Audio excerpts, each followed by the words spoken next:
Craftsman Days are here at Lowe's with big savings on the tools you need. Right now, get a free select tool when you buy the Craftsman V20 2-pack battery kit. Whether it's the backyard, the bathroom, or beyond, Craftsman has the tools to help you power through and get the project done right. Because DIYing is unpredictable, but your tools shouldn't be. Shop Craftsman at Lowe's today. Valid through 6/18 while supplies last. Selection varies by location. Nats Chat is brought to you by Walters. Make Walters your pre-match and post-match spot this summer for DC United home games. Register at waltersdc.com/events to get a free beer during pregame. Swinging a long drive to right field. Back on this one, Meneses to the warning track at the wall. He leaps and it's gone. It's down in the Royals bullpen for a 3-run homer for Corey Dickerson. Nationals are back in front 5-2. 2 down, bases full. The pitch. Curveball, ground ball, base hit inside the third base bag and down the line.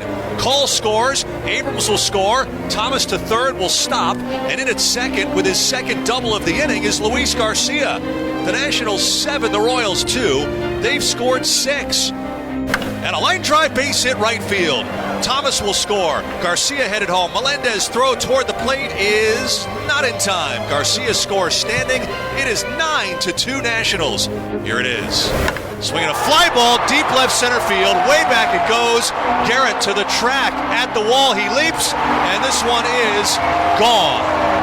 It's now a 1-run game. The Nationals 9 and the Royals 8. Now the setting. Cross delivers. Swinging a fly ball toward the left field line. Slicing. Long run for the left fielder. Can't get it. Bounces off the sidewall and foul ground and all the way out onto the wall in front of the bullpen. Garcia scored. Meneses coming to the plate. He will score. And into third with a triple is Jeimer Candelario. And the Nationals in double digits now lead by the score of 11-8. 1-0 delivery. Swinging a line drive, base hit to left. 2 6-hit games in Nationals history. And the second one belongs to Luis Garcia. Another hit the opposite way to left field. They keep pitching him out there. He keeps smacking the ball to left field.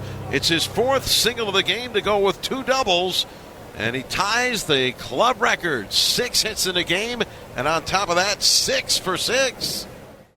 And welcome to Nats Chat for Saturday, May 27th, 2023, along with MASNsports.com Nationals insider Mark Zuckerman, who was at Kauffman Stadium in Kansas City, Missouri. I'm Al Galdi, host of the Al Galdi podcast. So the Nats on Thursday played a wild game. We talked about that game on the last installment of this podcast, that 8-6 loss to the San Diego Padres at Nationals Park. The Nats in that game overcame a 5-1 7th-inning deficit with a 5-run 7th, but then blew a 6-5 9th-inning lead. Well, the Nats on Friday night played another wild game, maybe even a wilder game, depending on how you want to define wild, but a 12-10 win at the Kansas City Royals in a game in which the Nats and the Royals combined for 22 runs, 28 hits, and 14 walks. Luis Garcia went 6 for 6.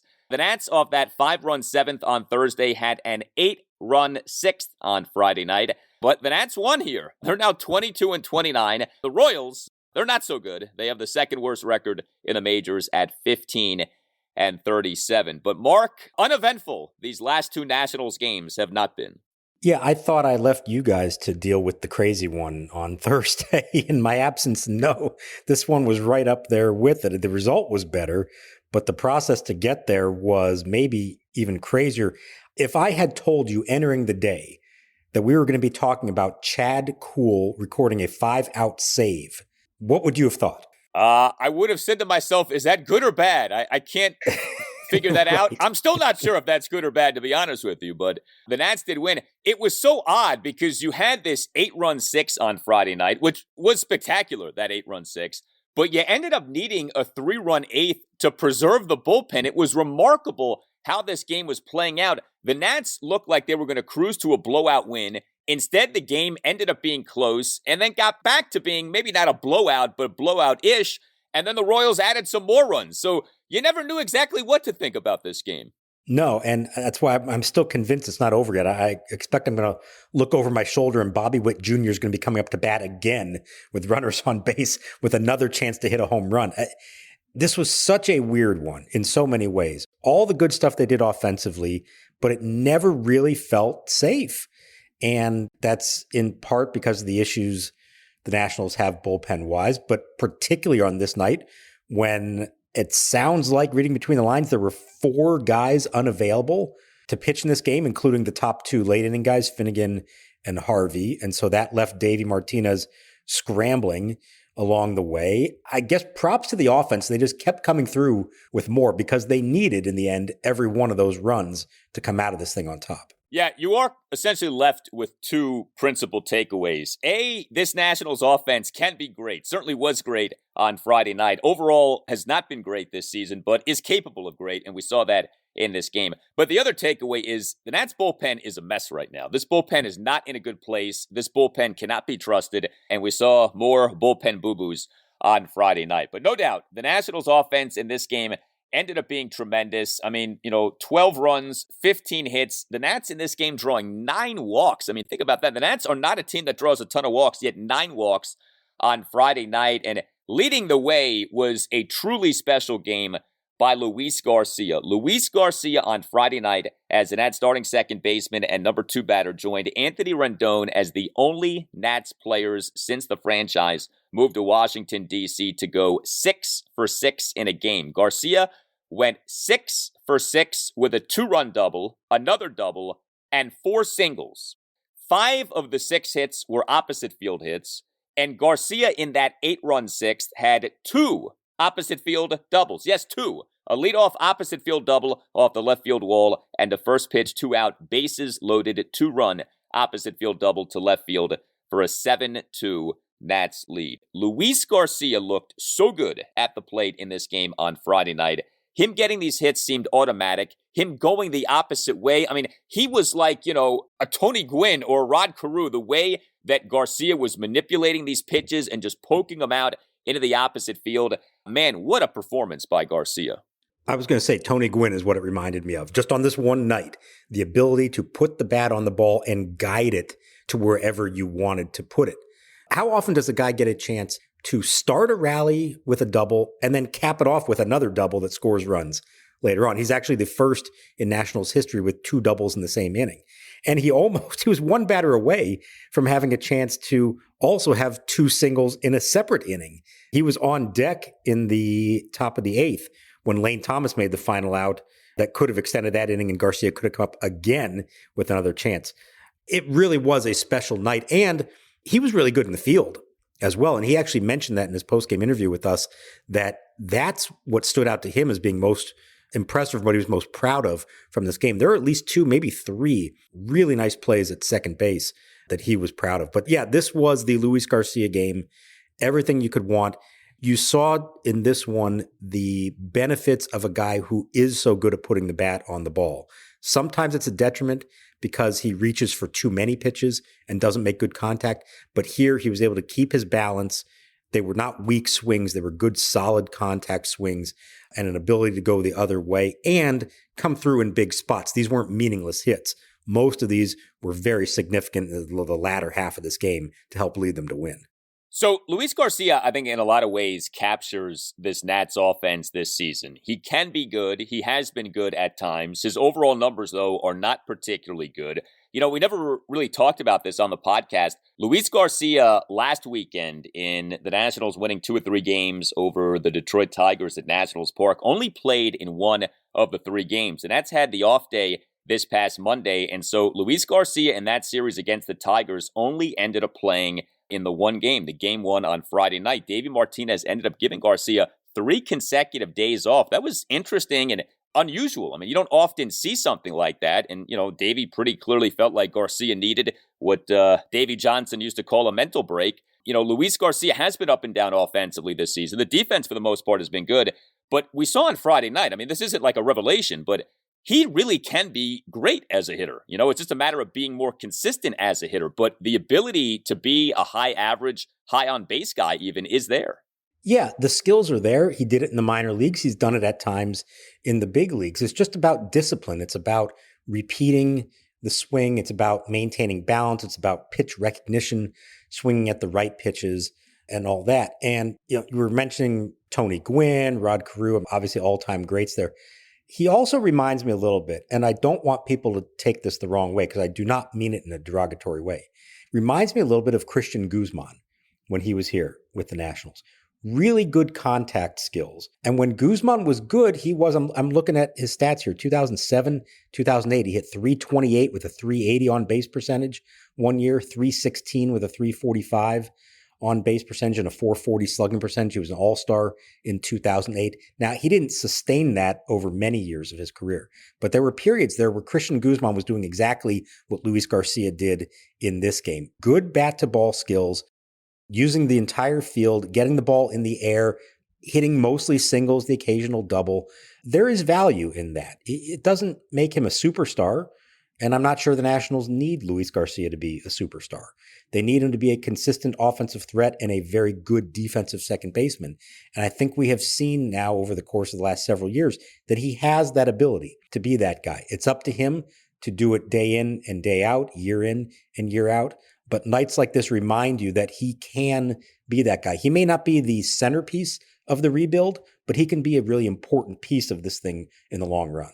So Luis Garcia certainly led the way for the Nats offense in this game, but there were so many other guys who did so many other good things in this game.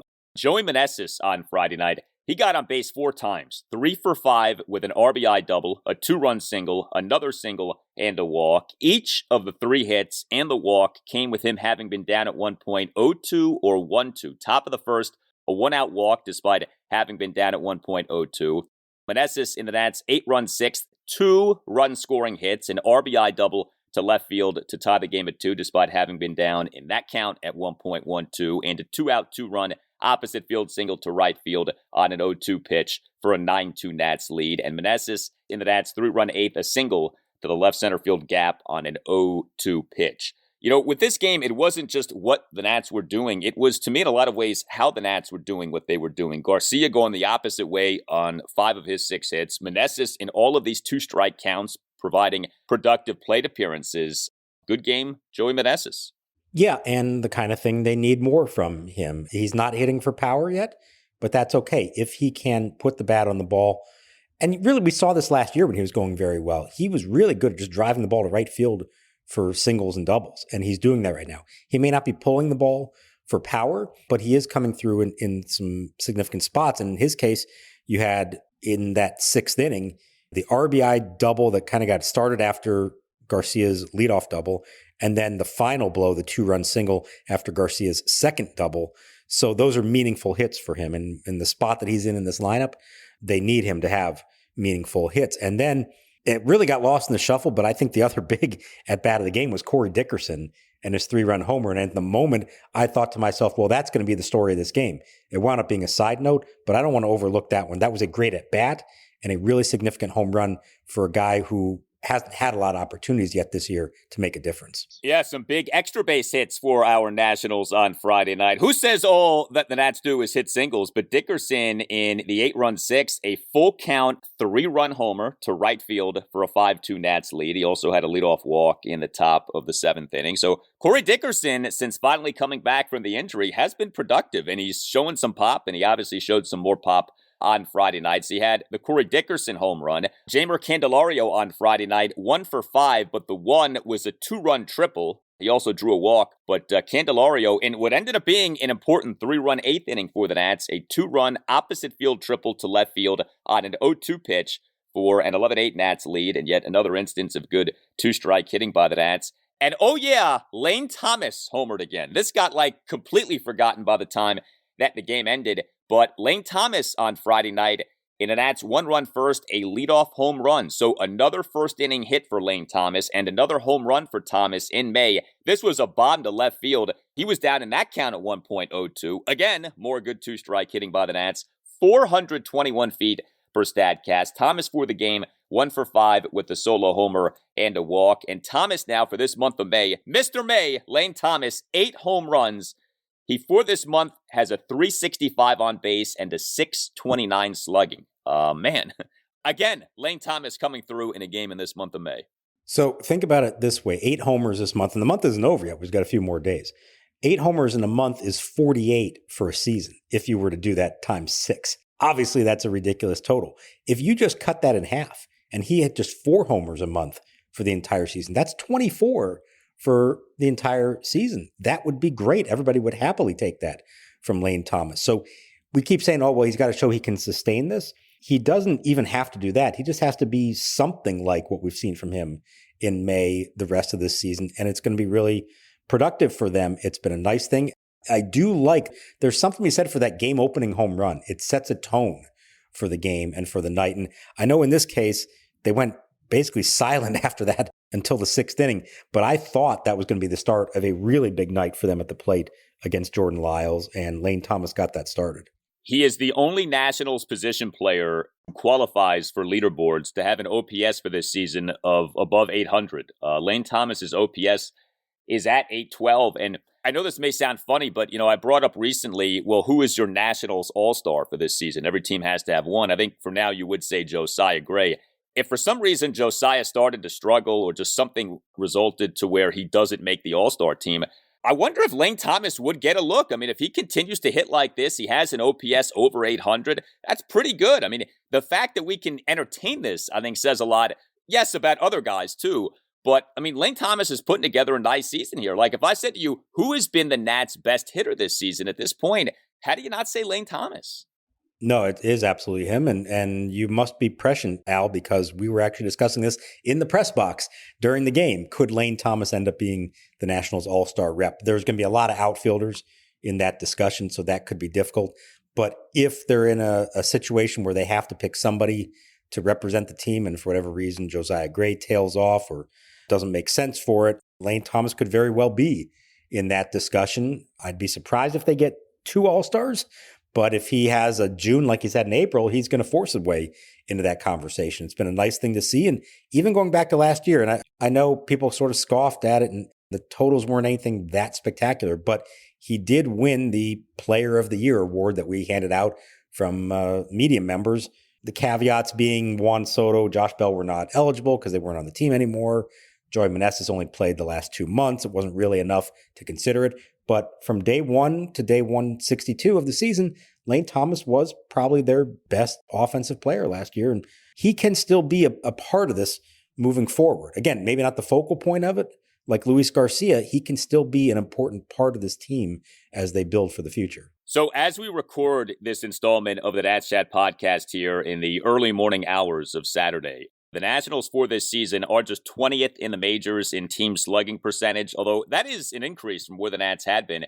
But take a listen to this. The Nats now for this season are number 8 in the majors in team on base percentage at .330, and the Nats are number 3 in the majors in team batting average for this season at .267. We've noted this before. It's the lack of power. It's not so much the lack of getting hits or getting on base that has harmed the Nats offensively this season. But I wonder how many people listening would think this to be true. Well, it'd be true. The Nats are top 10 in the majors in both team on base percentage and team batting average. In fact, are top 5 in the majors in team batting average. And I think, at least when I checked a few days ago, they had the fewest strikeouts in the majors, I think. Is that still true or not? I'm not sure. They have a style, okay? It may not be everybody's preferred style in 2023. It may not be the most effective day in and day out style, but given what they have to work with, this is who they're going to be. And I don't think that's such a bad thing. And I think we've seen here in the last couple of weeks, it can produce some really lengthy and impressive rallies. You had it in this game. You had it on Thursday. You had that 5-run first inning a while back that they put together. They have already shown now in the first, third of this season that they have an ability to put together long innings and sustain rallies with this style of contact and singles and the occasional double thrown in there. It can work. It's not there every night, but it is a path to success for them offensively. Yeah, Nats are next to last in the majors in total number of strikeouts. Cleveland is last, but the Nats have played one more game than Cleveland has played. And just to amplify your point about the rallies, you look at the Nats starting with their game now 2 Friday nights ago. So what was that 8-6 loss to the Tigers? Here are your Nats run totals starting with that game. 6, 5, 6, 4, 5, 6, 12. I mean, those are pretty good, pretty respectable run totals here going on for about a week now. Hey, are you a law firm partner stuck on an underperforming team while the rest of the competitors are spending big and winning big? Well, unlike Mackenzie Gore and Keibert Ruiz, you have options. You don't have to stay on your 60-win team. Nats Chat sponsor Mason Kalfas and his team specialize in placing partners and associates at medium-sized and large law firms in Washington, D.C. and across the country. Mason Kalfas has recruiters in 6 states and has placed lawyers in more than half of the 100 largest law firms in the United States. While you may be reading doom and gloom from the legal press, many practices are red hot. Antitrust, IP litigation, white-collar litigation, finance and direct lending, and healthcare. Because you are not under a CBA or team control for 6 years. In fact, staying at a firm too long is often a recipe for being underpaid. Explore your options today with Mason Kalfas. Call Mason today at 202-486-3535. That number again, 202-486-3535. And Chad Kuhl starts his windup. Here's the kick. Here's the pitch. Swing and a miss. He struck him out with a slider. And with all of that, bang, zoom, curly W's in the books. Chad Kuhl comes on to get the final 5 outs of the game and records his first Major League save. The final score, the Washington Nationals 12, the Kansas City Royals 10. There was the Nats hitting on Friday night, and the hitting was really good. And then there was the Nats pitching on Friday night, and the Nats pitching in this game was not so good. So Patrick Corbin was the Nats starting pitcher on Friday night. The final line doesn't end up truly telling you how Corbin was, but you certainly can't sit here and say that he was like really good in this game. So the final line, 6 runs in 6 1/3 innings. Now, he allowed 3 runs in 6 innings, so he had himself yet another quality start. But he was brought back out there to pitch the 7th inning, and he, in what ended up being a 5-run 7th for the Royals, was charged with 3 runs. He began the bottom of the 7th by giving up back-to-back singles and issuing a walk before recording it out. And all 3 of those runners ended up scoring off reliever Erasmo Ramirez. We'll be getting to him momentarily. Corbin for this game gave up 7 hits, a homer, 2 doubles, and 4 singles. He issued 4 walks, and I know to me that's what stuck out maybe more than anything because Corbin lately had been so good at limiting the walks, but 4 walks in this game. Did have 6 strikeouts. That was good. He threw 108 pitches, 66 strikes versus 42 balls. What'd you think of Corbin in this game? I thought when he left the mound at the end of the 6th that this was just another solid reflection of who Patrick Corbin has become this year. Not going to be great, but he's going to get the job done. He's going to give you innings, and he's going to give them a chance to win with what at that moment looked like another quality start. Yeah, the walks were troublesome. Gave up a homer to Bobby Witt Jr., but who didn't in this game? And I thought, okay, that's fine. And I think in different circumstances, that would have been his night at the end of the 6th. But you had a bullpen that was severely depleted, as we found out at the end of the night. And you could sort of surmise as this thing played out. Kyle Finnegan was down. Hunter Harvey was down. Thaddeus Ward was down. Andres Machado was down. They were trying to avoid using Mason Thompson. He did not pitch. He was very briefly warming near the end in case of emergency. So you put that all together, and you have Patrick Corbin at the end of the 6th inning at 92 pitches. And the Nationals, because of the big rally, up, 9-3 at that point. And so you put him back out there, and unfortunately, things fell apart after that. It's still up to him to get the job done. You know, he has certainly shown that he can throw more than 100 pitches in his career, but it fell apart pretty quickly. And then you were left to put Erasmo Ramirez into a huge jam in the 7th, and it did not go well at all. And that's why Corbin's line, I don't think, looked very good in the end, even though I thought he pitched fine. Not great, but I thought he pitched fine. Yeah, it's a shame that in a game in which you were up 9-2, you had to start playing the bullpen game and use all of these relievers. And, this is something we've talked about where Davey Martinez, it feels like every game, it's like at least 3 relievers. And he used 3 in this game. You're up 9-2. That's a recipe for your starter to eat up innings. And unfortunately, that ended up not happening. And, if your starter's not going to do that, then okay, maybe your first reliever in the game ends up throwing 2 or 3 innings. Well, that ended up not happening. It's funny, you mentioned that Lane Thomas for last season was the Nats player of the year. That made me think of who the Nats pitcher of the year was for last season,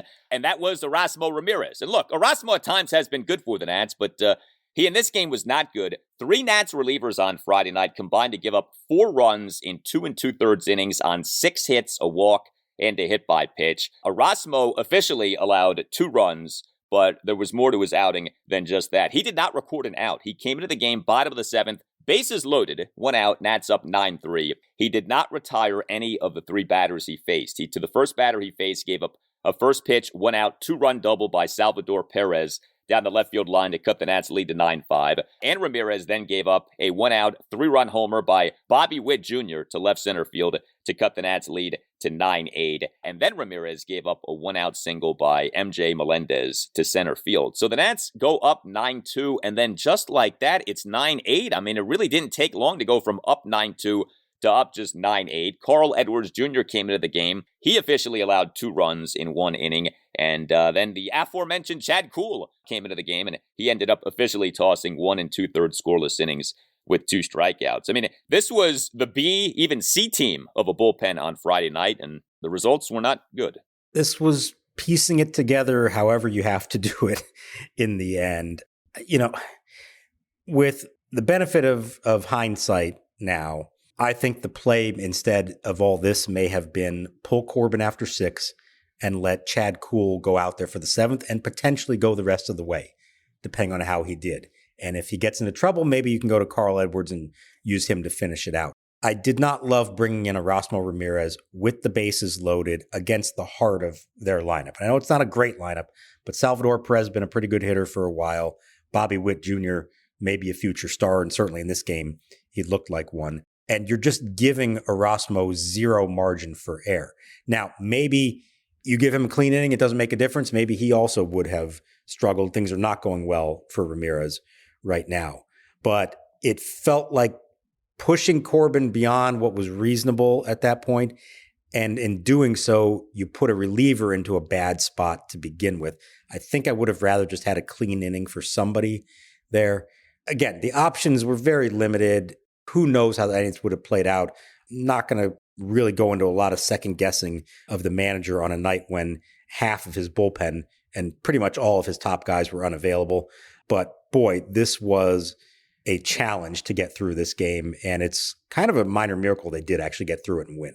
And you look at things moving forward, the Nats don't have a scheduled off day until this Thursday. The Nats have 2 more games at the Royals, who are really bad, make no mistake. And your remaining 2 starting pitchers for the Nats in this series are Josiah Gray and Mackenzie Gore. So hopefully those guys give you some length. But then after this series does come a series at the mighty Los Angeles Dodgers. So yeah, things could get dicey with the state of this Nats bullpen. One other item here, you mentioned Bobby Witt Jr. potentially being a future star. So a lot of talk in recent days about another potential future star, and that would be outfielder James Wood, who has been tearing it up for the Nationals' High-A affiliate Wilmington. James Wood has an OPS of 955 for Wilmington. The on-base percentage is 390. The slugging percentage is 565.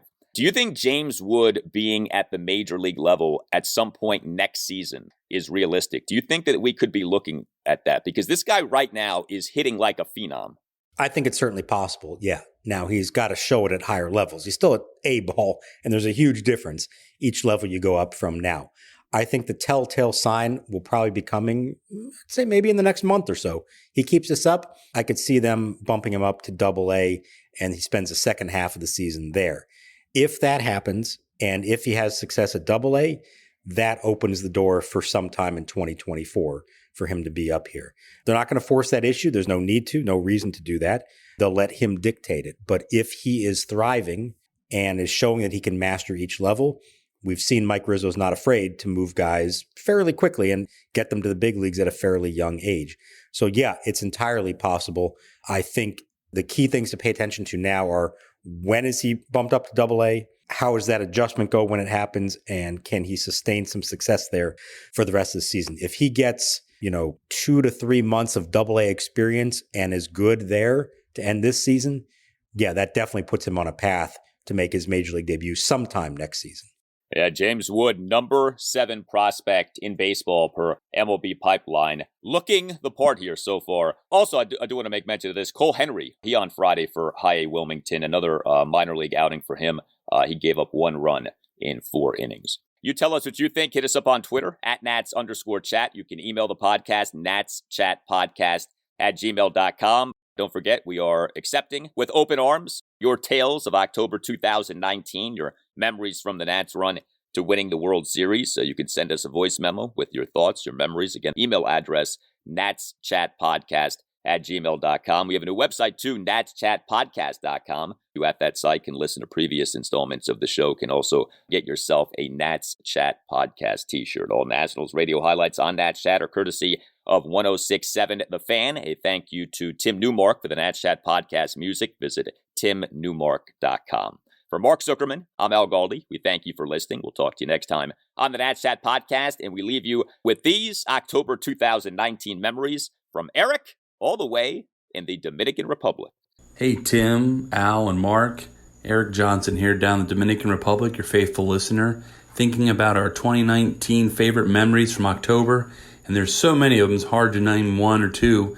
I tend to go back and watch that NLDS against the Dodgers. That was such a great series where the Dodgers would win a game, then we would win a game, and back and forth. It just seemed like it was going to be a real difficult task to beat the Dodgers. But I thought specifically of Game 4 when the Nats had squandered some opportunities early in the middle of the game to kind of take the advantage. And then Zimmerman came up with 2 on, and he hit a ball that was well out of the strike zone, but he crushed it to center field, and Charlie just gave it a great call. And when I think about that season, there are a lot of highlights, but that's one of them that when he hit that home run, I felt like, wow, this might be a different year. And then 2 days later, that back and forth game when Howie hits the home run, really that was just, I think those are some of my favorite memories of 2019. Of course, going on to win the World Series was great as well, but I'll always remember Zim coming through with one of those great memories of all time. Thanks, guys. The right-hander kicks, delivers, Zim swings and drives one to deep center field. Way back goes Bellinger to the warning track, to the wall.